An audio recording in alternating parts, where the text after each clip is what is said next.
I'm Michelle Meanley here at the NMLRA Spring National Shoot in Friendship, Indiana. And I'm Kevin Warner. I'm going to be briefly describing what's happening during the process of loading this firearm.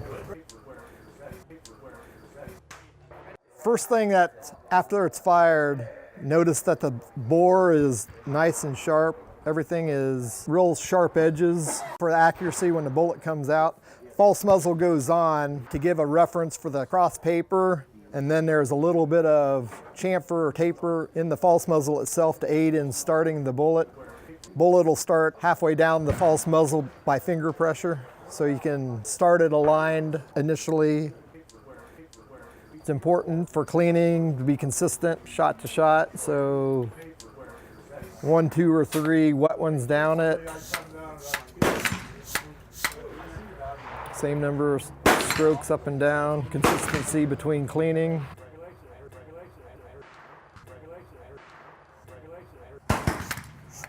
Black powder, this is really dirty, so got to ensure that you get all the fouling out of the grooves. So the first one comes out really dirty.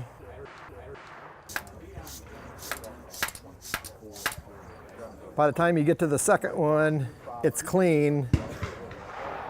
You don't want to see any black streaks or anything like that. But the object of it is to,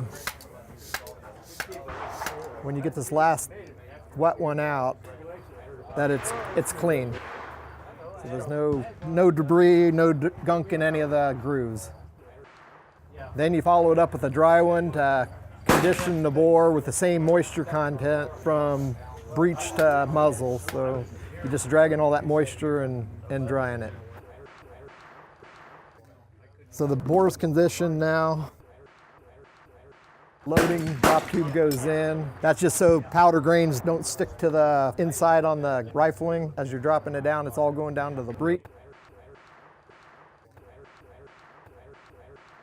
Powder charge is weighed prior to it within 1/10 of a grain. Plastic wad.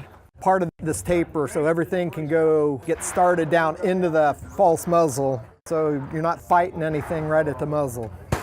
2 cross paper patches. Poly side, you can see that it's shinier. The paper side is abrasive, so poly towards the bore. Index mark on the bullet. Same orientation, usually towards the loader, so it's consistent. And then you've got the index mark on the piston starter. Plus there's an index mark on the piston itself. Start the bullet the same down the bore each time.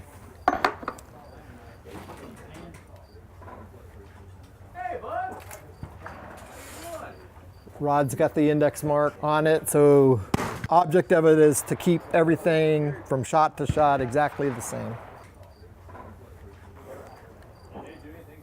Started, run it all the way down the bore, and then seat it with the same amount of force you do. Some people use 2 fingers, 4 fingers. Some people put quite a bit of force on it, but whatever works. The rifle will tell you. Remove the false muzzle. That completes the loading. Then it goes to the bench. When the rifle's on the bench,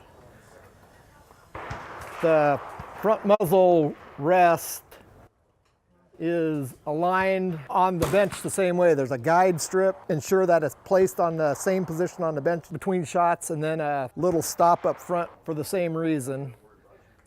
So everything's placed on the bench. You're leaning on your stool off the bench, it's exactly the same position between shots. So glove goes underneath the buttstock straight, so when the rifle recoils, it recoils straight across the fingers, not ramp down it where it'll skew it a little bit. So try to ensure that everything is in line on this when you start setting it up. Shoulder pressure into the rifle the same, straight. You don't want to try to steer the rifle.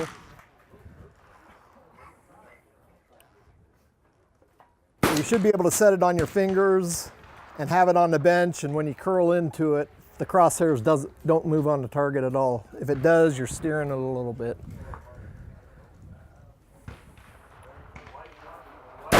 Line it up and squeeze, and should be an X.